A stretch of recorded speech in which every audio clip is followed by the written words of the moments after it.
ছাত্র আন্দোলনকে কেন্দ্র করে তৎকালীন স্বরাষ্ট্রমন্ত্রী আসাদুজ্জামান খান কামালকে গুলির নির্দেশ দেন সাবেক প্রধানমন্ত্রী শেখ হাসিনা। নির্দেশনার কথা ফোন কল দিয়ে জানান শেখ হাসিনার ব্যক্তিগত সহকারী। বিভিন্ন জায়গায় হামলার, গ্রেপ্তার এবং গুলির সরাসরি নির্দেশনা দিতেন শেখ হাসিনা। এমনই এক কল রেকর্ড ফাঁস হয়েছে।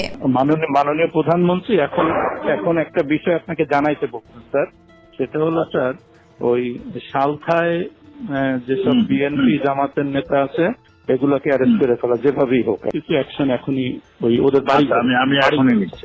আর পলিটিক্যালি ওরা যেহেতু পড়বে আমাদেরও একই রোল এখন। ওকে, ঠিক আছে। কোনো জায়গায় হামলা হলে সেখানকার বিএনপি জামায়াতের নেতাদের বাড়িতে পাল্টা হামলার নির্দেশ দেওয়া হয়। ইউর ইন্টেলিজেন্স সোর্স যে এরপরে যদি কোনো এসিল্যান্ড অফিস, ইউনো অফিস, থানা বা এই জাতীয় কোনো আক্রমণ হয় তাহলে বিএনপি জামাত এবং হেফাজতের ওই নেতাদের বাড়িতে আক্রমণ হবে। 250-টিরও বেশি ডিজাইন অপশন নিয়ে ওয়ালটন স্মার্ট ফ্রিজ, বোঝে আপনার প্রয়োজন।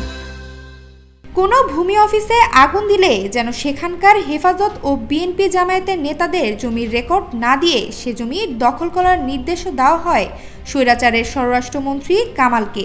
যে সকল ভূমি অফিসে জমির রেজিস্ট্রি, দলিলপত্র যেগুলা এই হেফাজত জামাত নষ্ট করবে, একইভাবে তারা কিন্তু ওই তাদের জমি জমা আর পাবে না, জমি জমা হিসাব দলিলপত্র তারা পাবে না বা রেকর্ডপত্র আমরা আর দেবো না।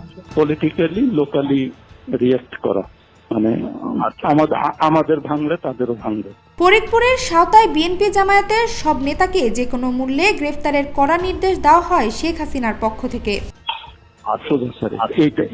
এইগুলো আর স্যার ওই একইভাবে আপনাদের পলিটিক্যাল সোর্স এগুলো সব থেকে জানান। এই যে সালতায় যেভাবে হোক বেশ কিছু অ্যারেস্ট এখন হয়ে যায় বাড়ি। শুধু তাই নয়, কোন মামলায় কাকে গ্রেফতার করবে, কার নামে চার্জশিট তৈরি করবে সে নির্দেশনাও বিনা বাক্যে মাথা পেতে নেন সাবেক স্বরাষ্ট্রমন্ত্রী কামাল। ওনার সঙ্গে আমি কি ওই যে ইসের চার্জশিট আজকে হচ্ছে শাফি হুজুরের যে হত্যা, স্যার এখানে মামুনের সংশ্লিষ্টটা আমরা এটা খুঁজে পাইনি, কিন্তু বাবুনগরীরটা পাওয়া গেছে। ওনাকে একটু জানাই দিন, তাহলে আমরা চার্জশিটটা রেডি করি। ছাত্র জনতার অভ্যুত্থানে ক্ষমতাচ্যুত শেখ হাসিনা পালিয়ে যাওয়ার পর থেকে আসাদুজ্জামান খান কামাল লোকচক্ষুর আড়ালে। তাকে অচিরেই গ্রেপ্তারের দাবিতে এখন সোচ্চার সারা দেশের সাধারণ মানুষ। সাবরিনা সালাম, মিম, জয় জয় দিন।